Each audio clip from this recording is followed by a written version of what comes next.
So I believe we finished on page 12. From the Hri appears the noble Chenrezig, clear white and radiating five-colored light. So, having experienced the frustration of trying to learn practices that have so many elements in them, I want to say that first of all, actually, we do of course manage like almost uncountable elements in our daily lives, like really simple, because we have done it over and over and over again. And that's how this also becomes easy to recall the pieces and put them in place and see what work with them. In the same way that we just do that stuff all the time. So I think that patience and that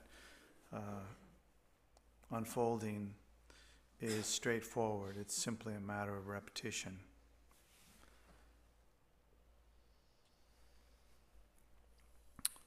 Just like so many things that we do, of course, we often don't have to be very precise.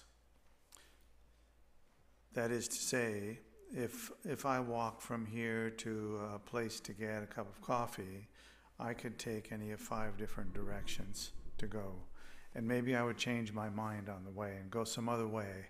And maybe I wouldn't get coffee. Maybe I would skip it, or something else would happen. Or I'd meet somebody and we'd go somewhere else. And there's a lot of those elements are in this.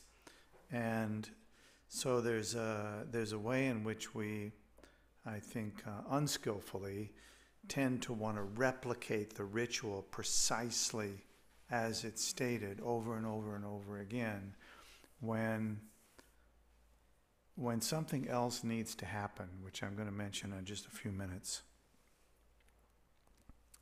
So on page 13, we are up to the place where we experience Chenrezig on the crown of our heads, and clear and white and radiating 5-colored light. So now Chenrezig is not a human being, of course, and so there are all sorts of things that you should be easily able to embrace. Now we're all going to laugh at that, of course, because it actually isn't that easy. But that's another interesting sidetrack, so let's skip that. Okay, so on page 13, first line, smiling and gazing with compassionate eyes, the first pair of his 4 hands are joined together. So it's funny, after you've done this a dozen times, 4 hands seems like, yeah, of course. What else would it be? Okay, so his 4 hands are joined together, like this. This thing with the hands not up against each other, but slightly, open like this. This is called the prayer mudra. So a mudra is a symbolic gesture with the hands, indicating something. So smiling, gazing with guys that join together, 4 hands are held together. The lower 2 hands, so he's got 4 hands, which means he's got 4 arms. The lower 2 hands hold a crystal mala. A mala is like a rosary, so it could be like normally it would be like 108 crystal beads on there, and that's used to count mantras. And Chenrezig holds that mala. And in the visualization, he not only holds the mala, but then some will say also that he's like sort of counting them, sort of going through them in a continuous circle. The mala points to something about Chenrezig that's important to know. Because you are Chenrezig, it's important to know because you're the one who's counting the beads. Because you are Chenrezig. So the lower two hold a crystal mala and a white lotus. In his right hand, he holds the crystal mala. And he counts those beads. Counting those beads, the crystal mala,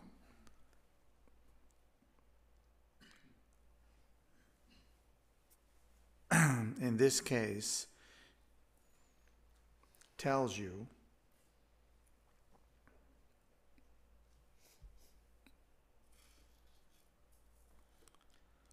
that he attracts sentient beings in the confused world of what we call samsara. Sentient beings in the confused world of samsara are attracted to Chenrezig. They're kind of like drawn out of the depths of confusion. And the mala represents that or symbolizes that, but not quite just a symbol in the sense of pointing to something that is not important. He is actually drawing those beings out of samsara. So that's the piece of the practice that's important to get. We are each Chenrezig, and I'm going to say something about that in a bit, which is very important. But right now, just think you're Chenrezig. So you're the one with the mala. You're the one who's like moving through the beads and all, and you are attracting the confused, kind of suffering sentient beings out of the depths of samsara. They are drawn to you by virtue of your bodhicitta, your intention to attain full awakening in order to help all sentient beings.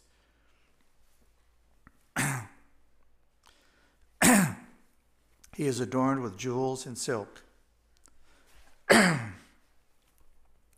He wears a deerskin upper garment, and the deerskin upper garment is also pointing to a particular ability that Chenrezig has.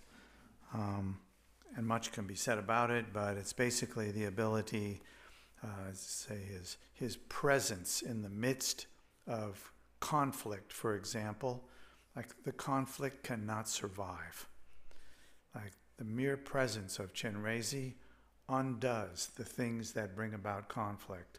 So his presence has that power, and the symbol of that is often a deer. And there's stories about that too, but we're going to move past that now to page 14. His head ornament is Amitabha. So he has an ornament on his head, but the ornament is the Buddha Amitabha. Now the Buddha Amitabha, this may take you a decade to get. It's okay. The Buddha Amitabha is the source of Chenrezig. Like Chenrezig is emanated from the Buddha Amitabha. So Chenrezig's guru, or his teacher, rather fortunate teacher, to have a Buddha as your teacher. The Buddha Amitabha is red in color, kind of like Chenrezig, not a human being, but appearing as a red being. That's the color of Amitabha. And Amitabha is sitting there on the crown of Chenrezig's head. Small, like maybe about the size of your thumb, sitting there. And what we say, okay, his head ornament is Amitabha. His two legs sit in the Vajrasana. That just means it's a certain position of the legs. A stainless moon supports his back, which is to say that a flat moon disk, but not laying horizontal, but vertical behind him, it's like the back of a chair or something that he's supported by that. He is the embodiment and essence of all sources of refuge, of which there are hundreds, maybe thousands, sources of refuge.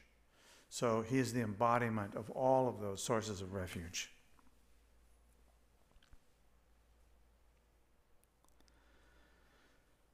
So now we imagine that Chenrezig sitting on the crown of our heads, right?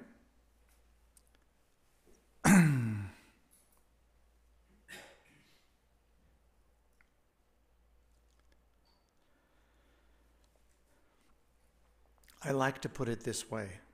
Imagine that you went through this ritual and you came to the bottom of page 15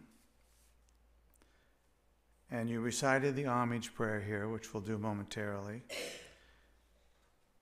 And at the end of that homage prayer, you actually had the experience of Chenrezig sitting on the crown of your head, and Amitabha surmounted, sitting on the crown of Chenrezig's head.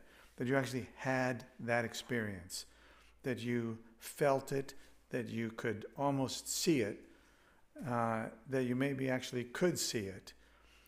And in that moment, I think it's fair to say that you would feel like an homage was appropriate. In other words, we're not just dealing here with symbolic figures, we're dealing with the actual presence of awakened mind. So, because of that, we recite the homage on page 15. So, we can do that once in English. And because it's short, we'll do the homage 3 times, then in Tibetan. Okay?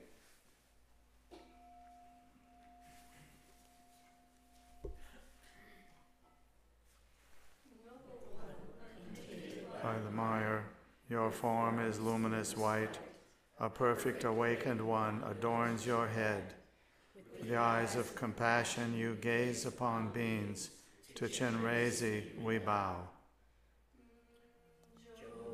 O kungi magu kudu kazo son je chi ulang tu je chenji drola zi Chenrezig la cha zelo jo kungi magu kudu kazo son je chi ulang tu je chenji drola zi Chenrezig la cha zelo jo kungi magu kudu kazo son je chi ulang tu je chenji drola zi Chenrezig la cha zelo.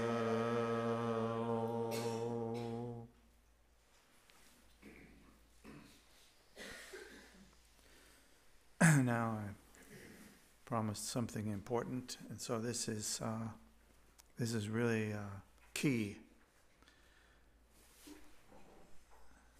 to this practice and all of the Vajrayana practices.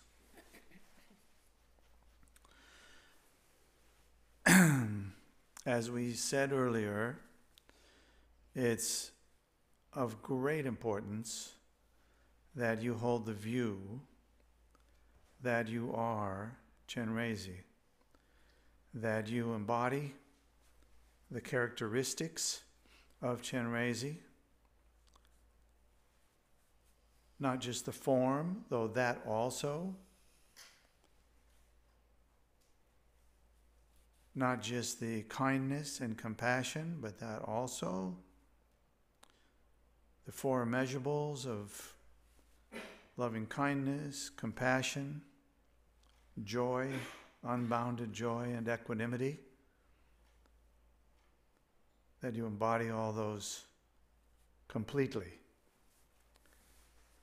And what's important here is what we call the pride of the deity.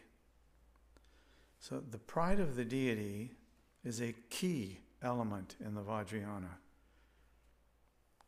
Without it, it's kind of like a high-powered car with no wheels.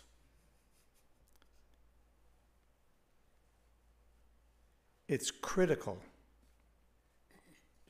not that you say to yourself, I am the deity, and I have all of these things. That's not so good because of the I. The I is a little bit of a problem. But the sense, starting with, I am endowed with the fully awakened mind that the Buddha had and that every sentient being has. There are no exceptions. No more, no less than the Buddha. Even the most vile and most demonic human beings who have existed in history, same thing. Exactly the same. So the pride of the deity doesn't mean ordinary pride, like I'm proud of being compassionate as opposed to how I used to be, or I'm proud of this and I'm not that way anymore, of this. And it's not personalized characteristics. It's really about the genre of this kind of practice. You must have the sense that I already completely embody the full potential of being a Buddha. And today, I'm the Buddha Chenrezig, or the Buddha Amitabha, or so on. But you understand that you can be completely confused. You can have a terrible day and dislike everybody. But if you engage in this practice, you must not think, today I do not hold these characteristics. These characteristics which you hold as true are what keep us on the track in the way that is fruitful. If we can turn the light on and off, we're just playing a game. But if we actually understand that just like the head on my body, I don't think of it as something that I add and remove and put on the shelf at night and so on. This is actually my experience. And so we need to have that sense of, I have the experience of being Chenrezig. Because there is no such thing as a sentient being who is not endowed with the potential of compassion and loving kindness, empathetic joy. And if we can, we should include absolute, unmitigated equanimity. Like that loving kindness is for all sentient beings, not for my favorites, not for my family. Of course for them, but not only. It's for all sentient beings. And we all have the ability to do that. So if we didn't have the ability, it wouldn't be worth talking about. But we have the ability. We know that happiness arises from the use of that ability, nurturing it, improving it, building it, and it's already there. So we need to have a sense of confidence in that. And the way we get that sense of confidence is by practicing it. Everyone deserves compassion. There's no point in thinking that some people don't, even though it might pass our minds. There is no benefit, there is no point in it. On the other hand, if we think there is no such thing as a sentient being who does not deserve to be free of suffering and its causes, now we're on track. The moment that we think that that person doesn't deserve it, or doesn't deserve it as much, we're off track. So this is the way we get ourselves on track, is we understand, I have been, if we just take the vast amount of time since beginningless time until now, I cannot imagine what awful things I might have done, or maybe we should just say certainly done. And I deserve compassion as much as the best, the most highly realized person. It's absolutely critical. And that we have a relationship with Chenrezig, with Amitabha. We build relationships with these entities which are nothing more or less than the manifestation, the emanation of ourselves. Not the self in the sense of the small self, the big self that we're intent upon finding. The one the Buddha talked about. So we did the homage to Chenrezig. How are we doing? It's almost 11.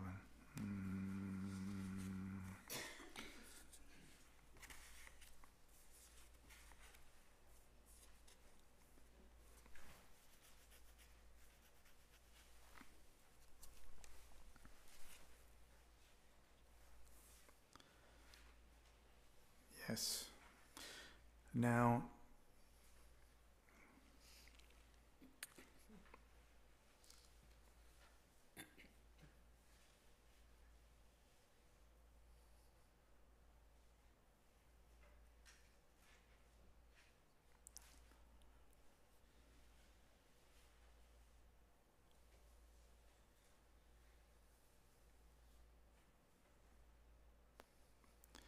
I have to just say it one more time, how critical it is to hold this thing which we call the pure view, or the pride of the deity. So pride normally has as an adjunct aspect identification. So if I say, I'm proud to be an American, or I'm proud to be a man or a woman or a black person or whatever it is, I'm proud of something, it usually means also that I have an identification with that. And that identification is really the problem. And so when we say pride of the deity, it's not that we're identifying with the characteristics of that deity in the same way that we identify with characteristics of the shape or form of our body, or some nationalistic tendency that we have, whatever it is. It's really recognizing, or at least proclaiming to ourselves once again, I am endowed with all of the benefits of a sentient being. That is to say, to be completely free of the causes of suffering, to completely understand the nature of mind itself, and therefore to be completely able to bring benefit to all sentient beings. We cannot go there unless we project that. Kind of like you have a vision to go to lunch. You could go to lunch because you had the thought and the idea and the intention, therefore you may go to lunch. Without those things, you don't go to lunch. So really, it's just an issue of having that sense of, this is what this is about. We are all endowed with the completely pure nature of mind itself. We don't have to know it. It doesn't matter whether we know it or not. We don't have to do anything in order to have it. It's there no matter we want it or not.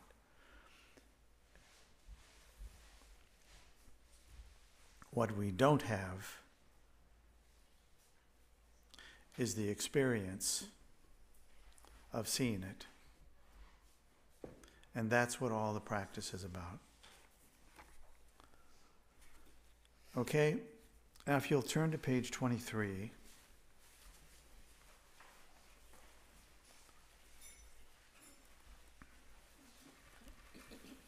We can do something exalted.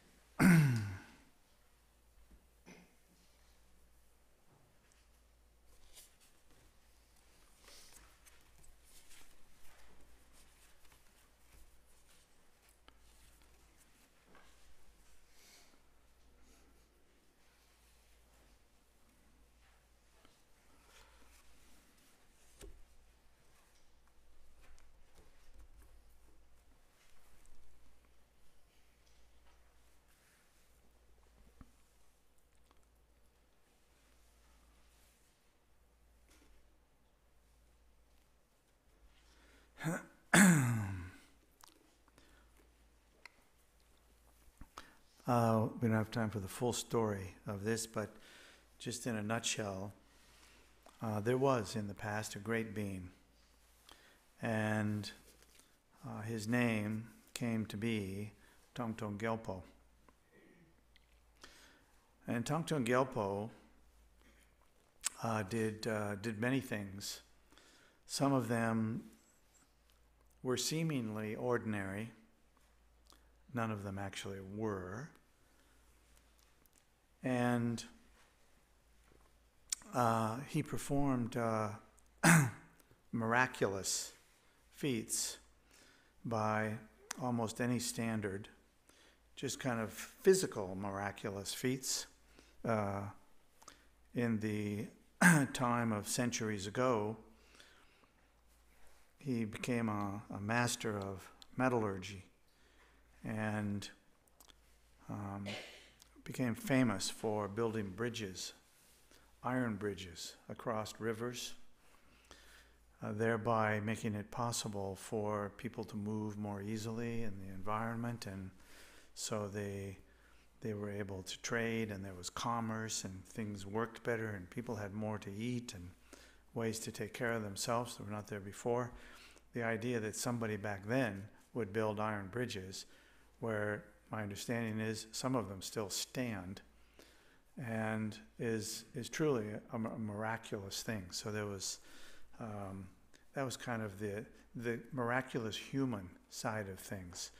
Tongtong Gyalpo was also famous for the practice of Mahamudra, and some of the most profound Mahamudra teachings that he had them transcribed and talked about them are still available for us to use today. And this prayer, as I think it says here, let me see, I should find that little spot.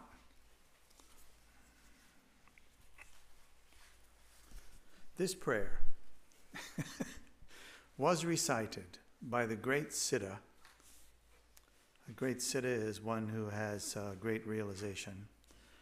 The great Siddha, Tongtong Gyalpo. This prayer, as he recalled the words from a former life. At a time he was born as the monk Pema Karpo, practicing the Nunye from age 20 to 80.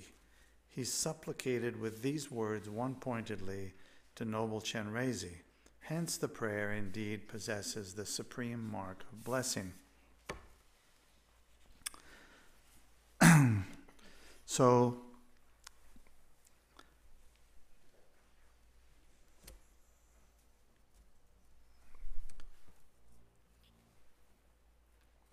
we begin this prayer on page 23. It is an homage to Chenrezig. In the beginning, it's an homage to Chenrezig, And as we move through it, it changes a bit.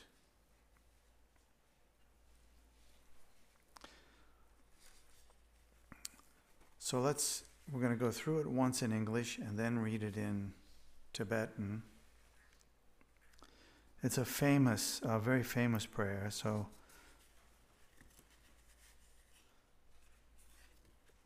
let's begin on page 23,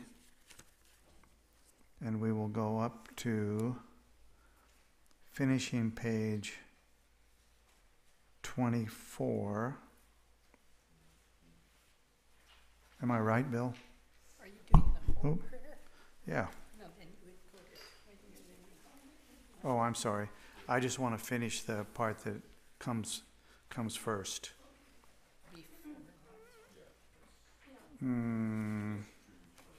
24. Okay. Just the little homage piece before the lights go on. Okay. We start on page 23. We'll read it in English, up through 24. You, Chenrezig. I pray to you, Yidam Chenrezig. Pray to you, noble Chenrezig. I pray to you, refuge, protector Chenrezig. I pray to you, Lord of love Chenrezig. Victorious and compassionate one, hold us with your compassion. For beings experiencing wandering in samsara, there is no refuge other than you, protector. Grant the blessing to attain all-knowing Buddhahood. That's the first part of it. Now in the second part, it's helpful for you to know that in the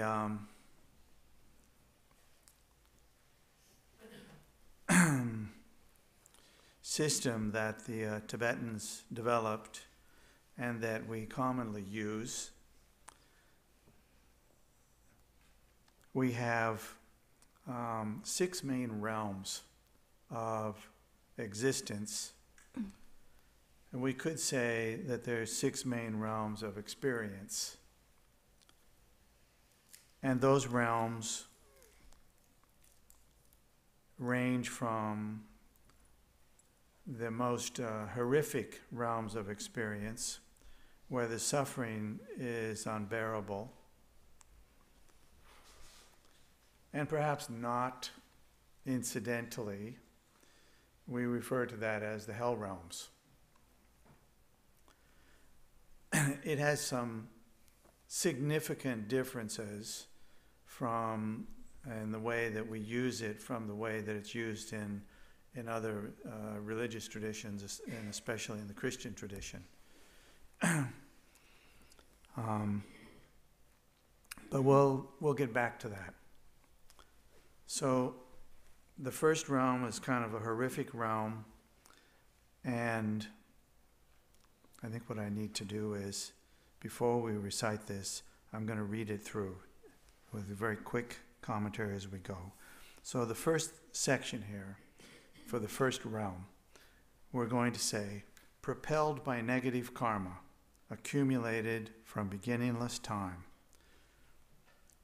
So let's just stop one moment there and say, here we're talking about what we said earlier, everything that we think, do, and say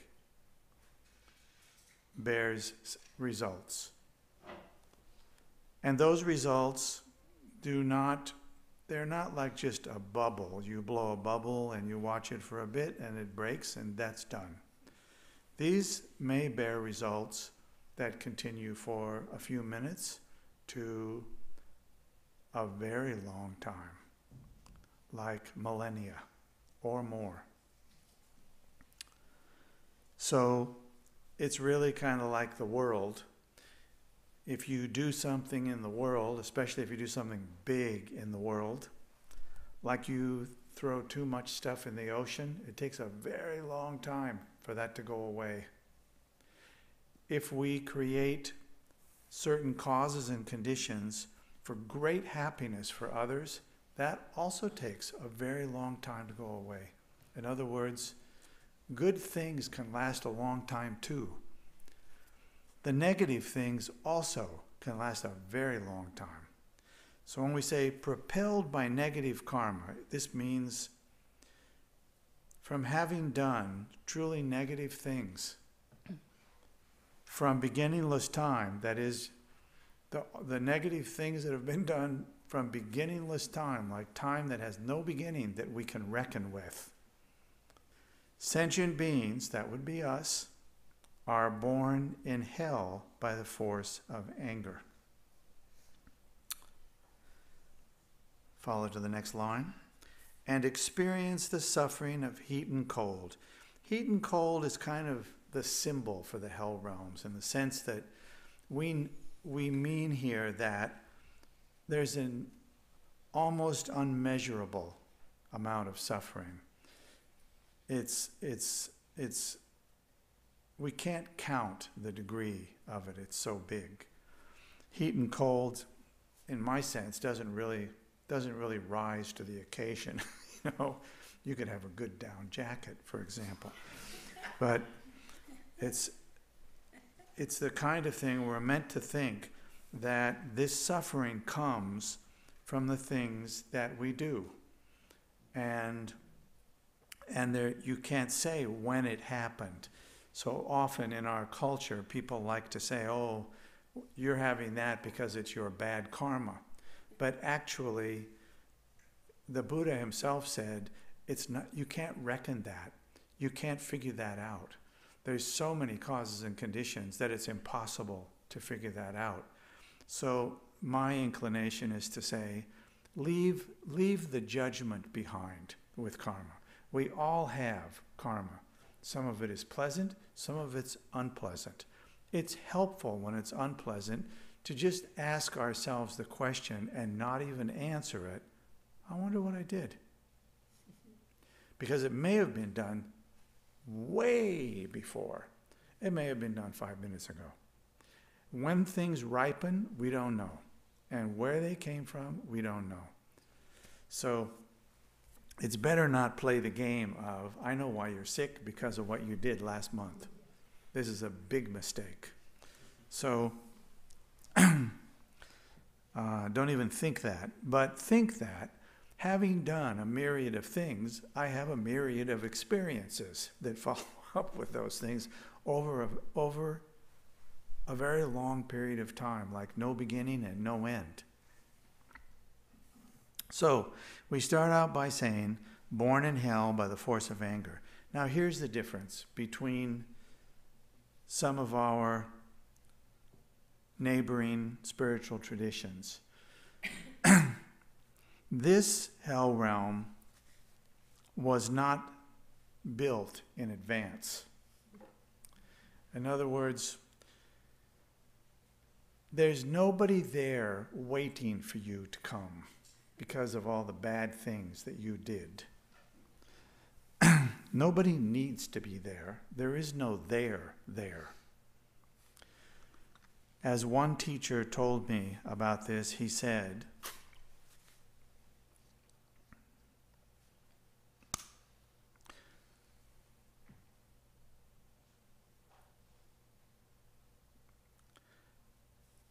we experience the ripening of our karma,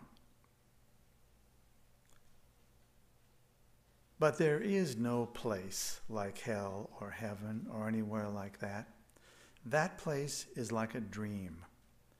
Our dream does not occur until we fall asleep at night. And when we wake up, we generally say, oh, that was a good dream or a bad dream.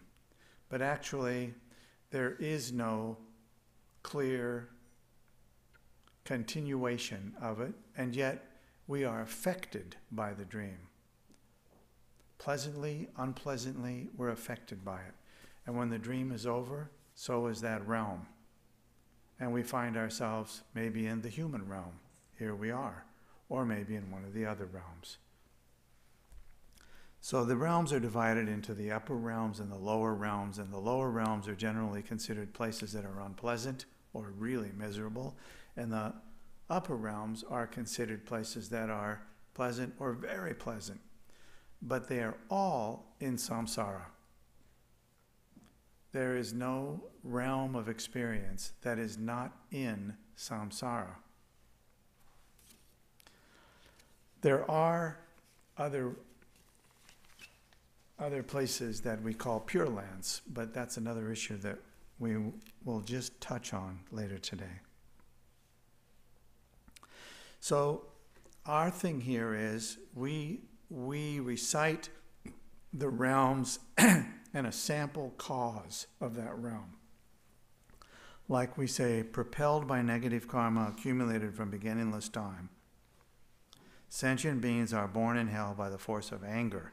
So there's the primary cause. If the anger is small, then the result is small. If the anger is big and you killed a bunch of people, that's a big thing. So that can go on and on. So we say, propelled by negative karma, accumulated from beginningless time, sentient beings are born in hell by the force of anger, then following down and experience the suffering of heat and cold. That's just a marker for what that realm can be. May they be born in your presence, supreme deity. So here we're making the wish that those beings be born in the presence of Chenrezig. And then we recite Chenrezig's mantra, O Mani Padme Hum. Reciting that mantra, we imagine that from Chenrezig's body, enormous light radiates, as if you were right next to the sun itself. It's so bright and overwhelming. And that bright light clears away that negative karma. Okay, good enough for now. So the next one says, propelled by negative karma accumulated from beginningless time, page 25. Sentient beings are born in the Yidak realm by the force of greed. Am I on the wrong page? Yeah, that's right. That's right. Oh, It's the end of 25, that's right. page 25. The Yeah. last line. Bottom of page 25. Yeah. Propelled by negative karma accumulated from beginningless time, sentient beings are born in the Yidak realm by the force of greed and experience the suffering of hunger and thirst. We sometimes call this the hungry ghost realm, but that's another day. And experience suffering of hunger and thirst. May they be born in the perfect realm, the Potala. We'll come back to that. O Mani Padme Hum. After each realm, we say, O Mani Padme Hum. We make the wish that they're born in a sentient beings are born in a realm which is helpful. And when we recite O Mani Padme Hum, we imagine that the light from Chenrezig's body goes out to that realm, though it's totally okay to have it go to all the realms at once also.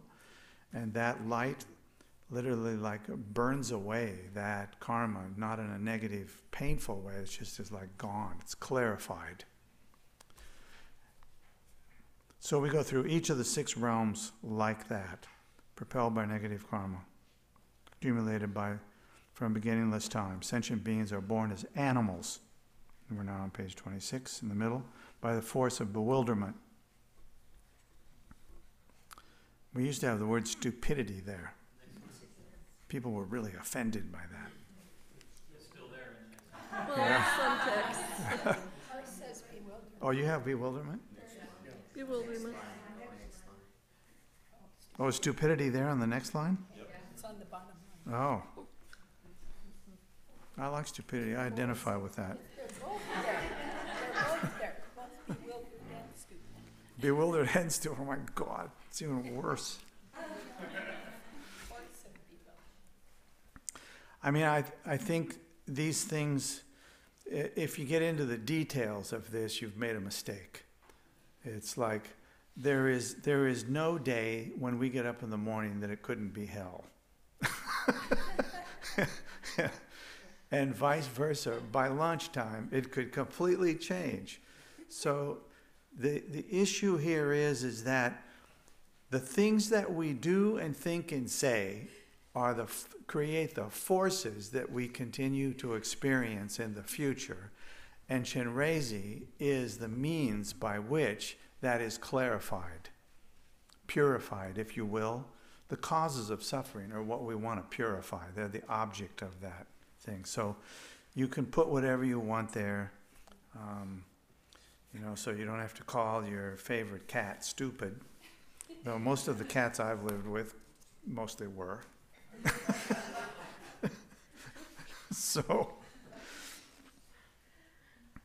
So it goes on. Let's go. What time is it? Oh, it's getting late. Okay, 11:20. Okay. We have time. Let's go back to the beginning, and we'll read this thing through to the end. Sort of the end.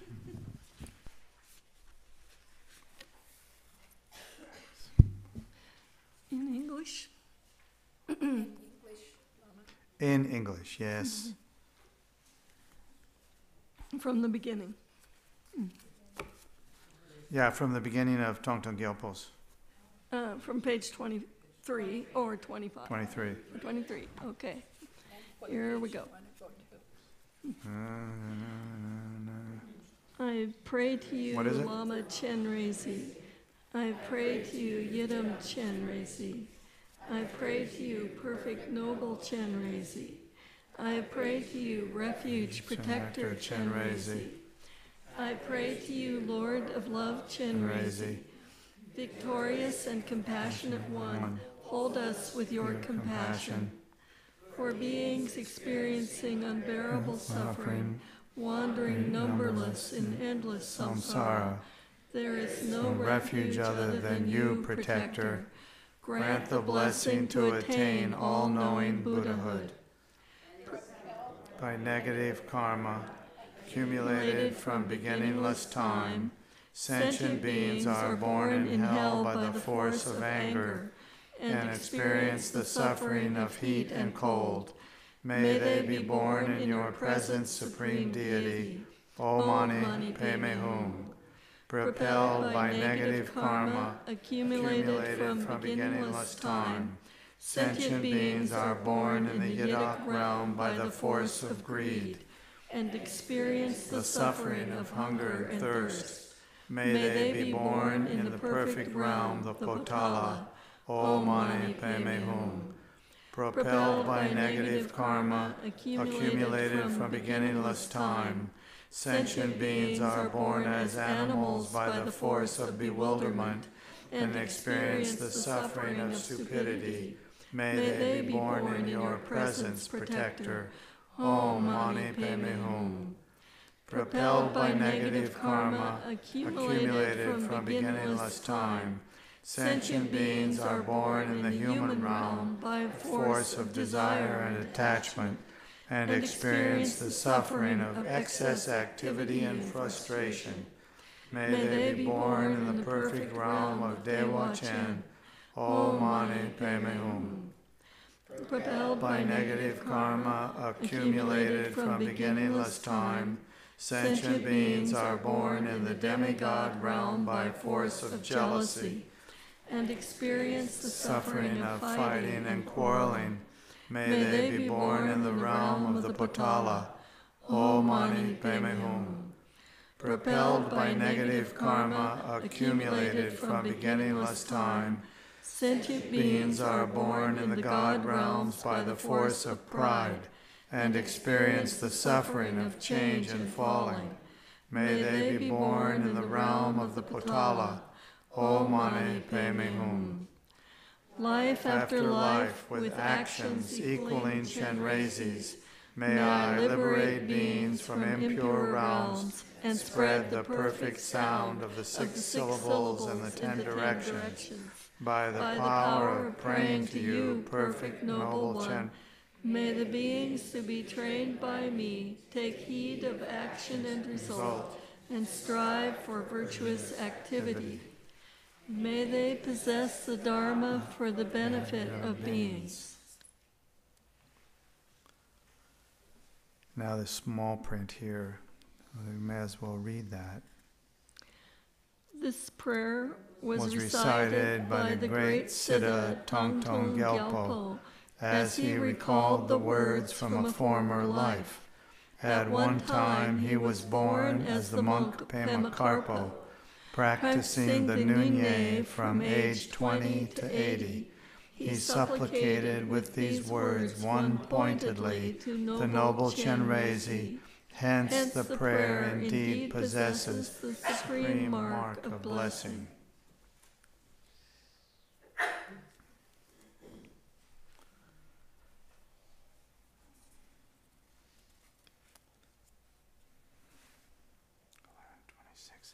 Would you like to take a short break?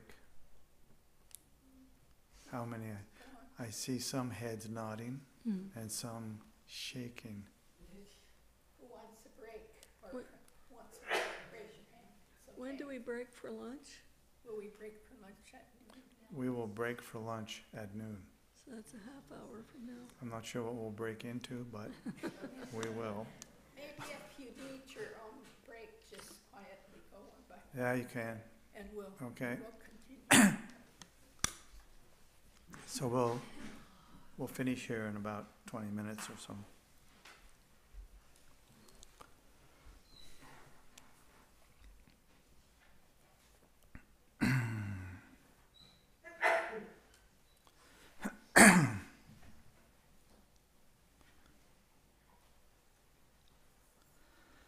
So now it says in English, let's see, just read this one page, 31.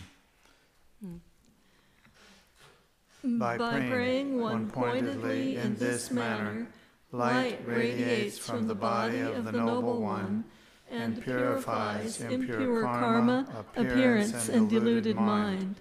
The outer environment becomes the realm of Dewa Chen. The body, speech, and mind of the inhabitants become the exalted body, speech, and mind of the powerful Chenrezig. Appearance, sound, and awareness are inseparable with emptiness.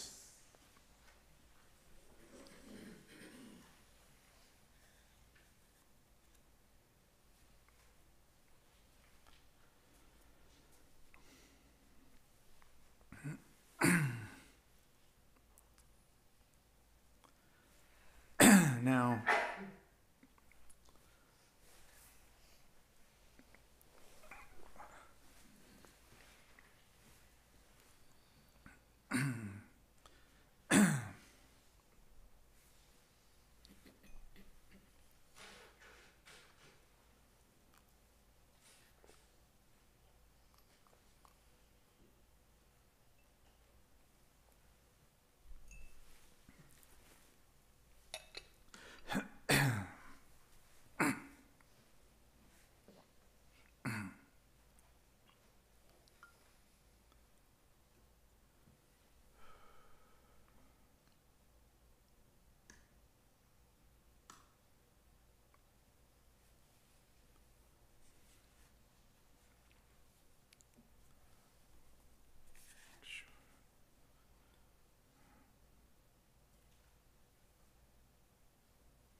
my inclination is to recite page 31.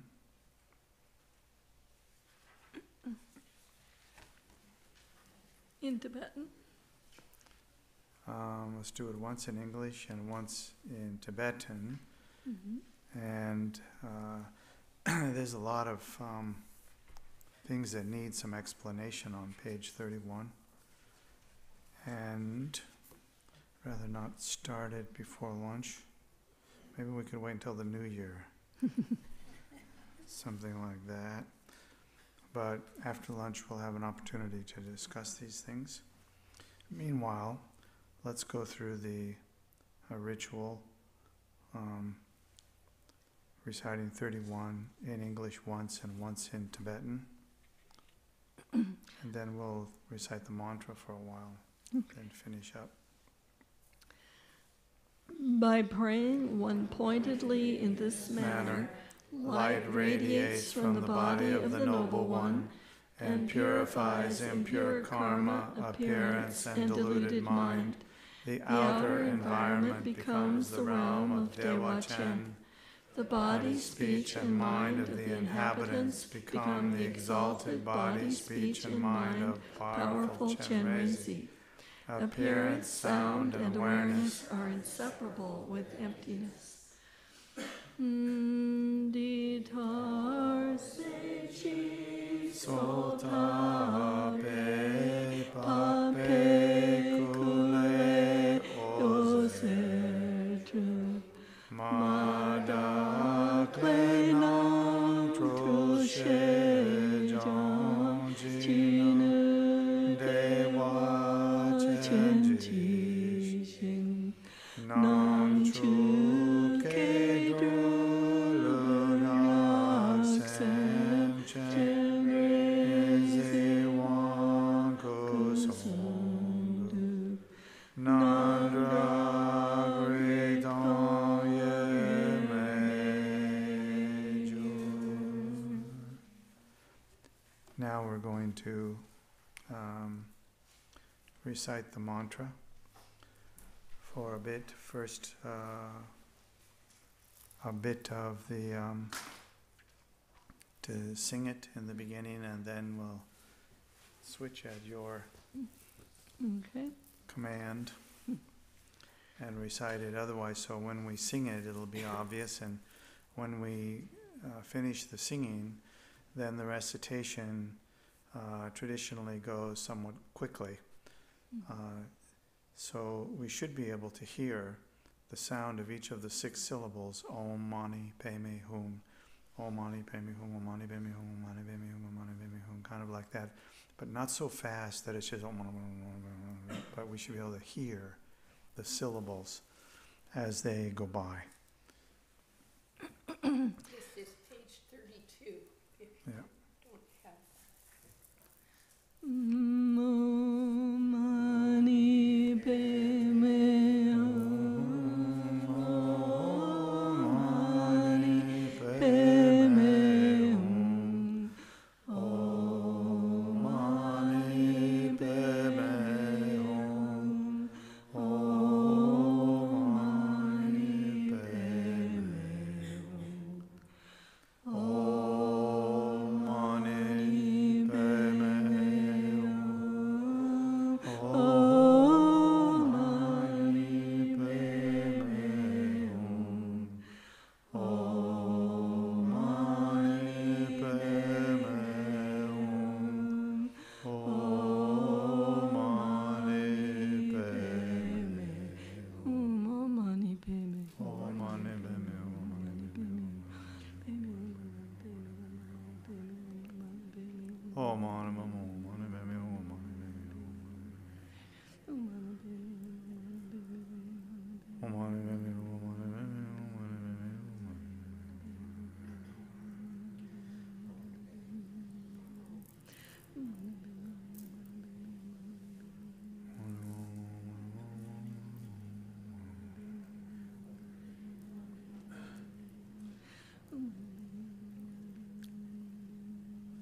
Om Mani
Following the Om Mani Padme Hum, we have what is called the dissolution, or the completion stage,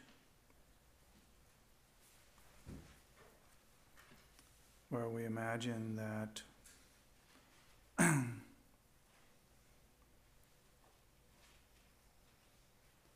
all of the inanimate aspects of our environment dissolve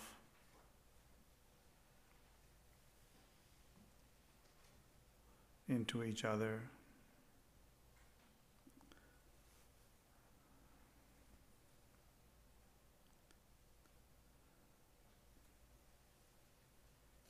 and in addition, then we imagine the animate aspects, all of the beings who have been with us since the beginning of the practice, and we could say since the beginning of time itself.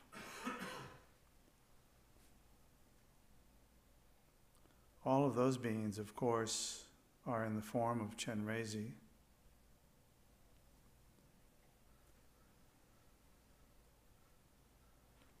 So in one sense, we don't think of them as sentient beings, but as Chenrezigs. We're surrounded by Chenrezig. But focusing for a few moments on these beings, they begin to dissolve into each other one by one. Quicker and quicker as they dissolve into each other, they become a very brilliant white light, and that light grows.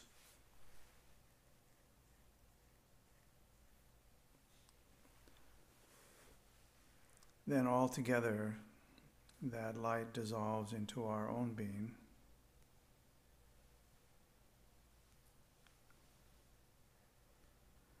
And our being is in the form of Chenrezig,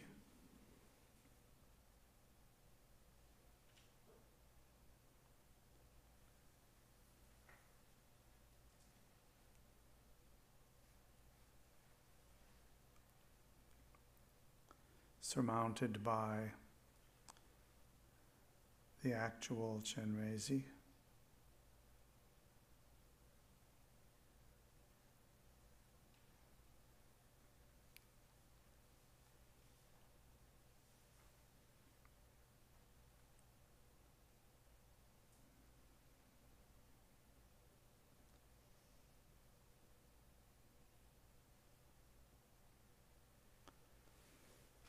On the crown of Chenrezig's head is a red Amitabha.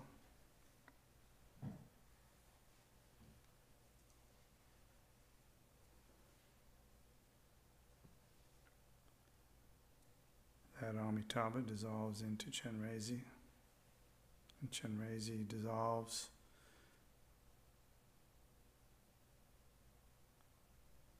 gradually into our own form.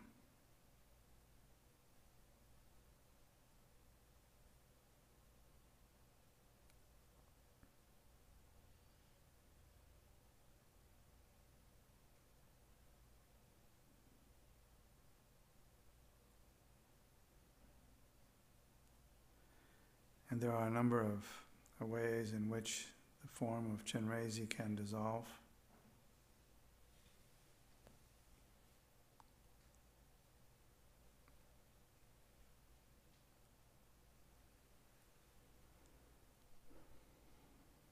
So in the future we'll perhaps cover those more in more detail, but for now you can imagine that your own form as Chenrezig dissolves gradually into itself, which means that it becomes a smaller and smaller form of Chenrezig, which gradually becomes down to a point of light.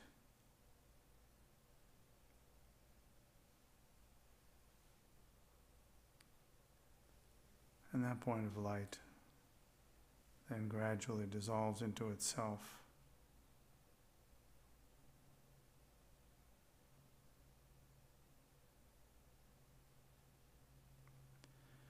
in that moment, whether we did the short or the long version,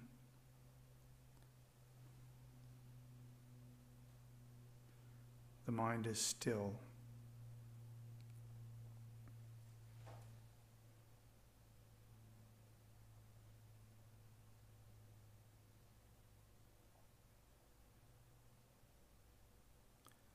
Still yet clear.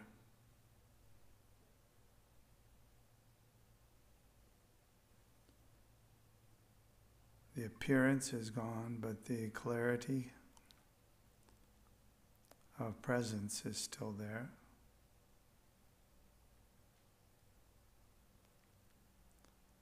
And that itself finally dissolves.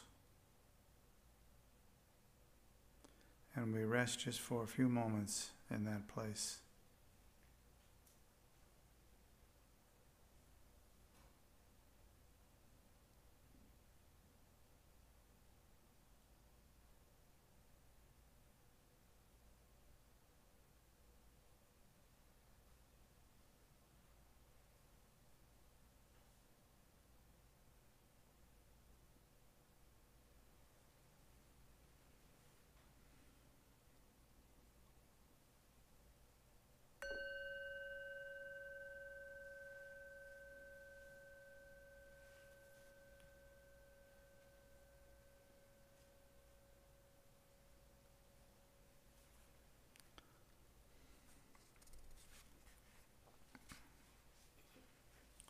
At the end, we're on page 33.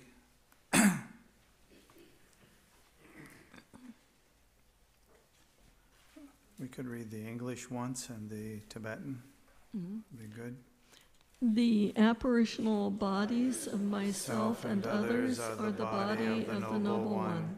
Sounds are the melody of the 6 syllables. Thought and memory are waves of great intrinsic awareness.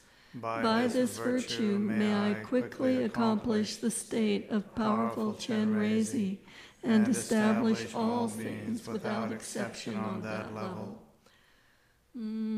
Dakshin Lenam Papeku Dradra Kigedrupeyang Drendogi Shechimboylang Gewadi Yurduda Chenrezig Wandurye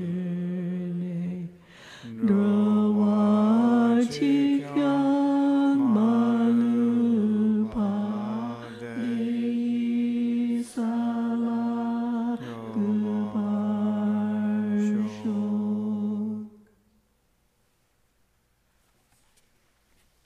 Now we could continue over on page 35 through 37. Yeah, 35 through 37. A little longer dedication of our practice. In English or Tibetan? Let's do it once in English and once in Tibetan. Okay. Through the merit of reciting and meditating, may I and every being to whom I am connected, as soon as these impure forms are left behind, are be miraculously born in Dewa Chen.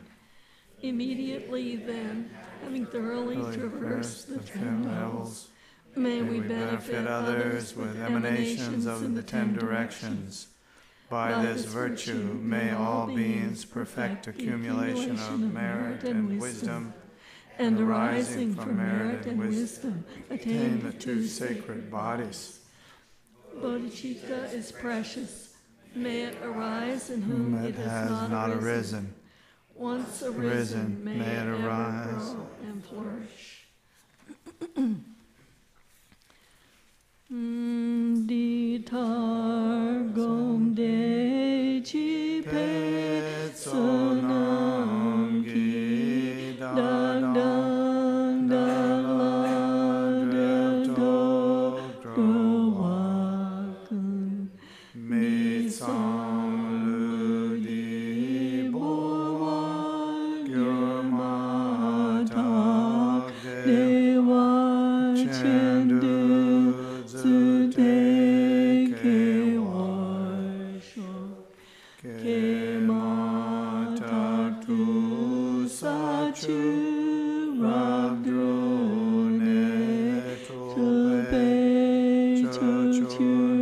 Shendan Jebar Shol Gewadi Keokun Sonam Yeshe Zozote Sonam Yeshe Lejong Wedamba Guni Dobar Shol Jamjub Samni Rimboche Makye Bana Kegyuchi Kebanyamba Mepadang Gongne Gongdu Pawarsho.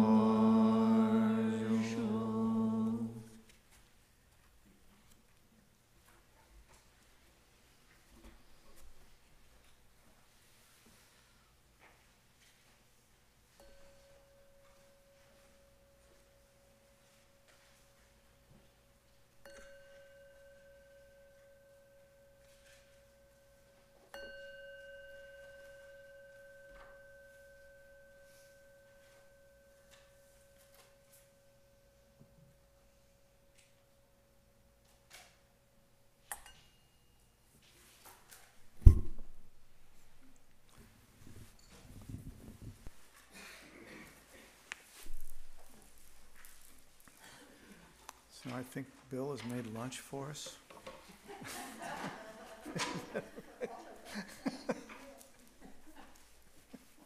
Where is it?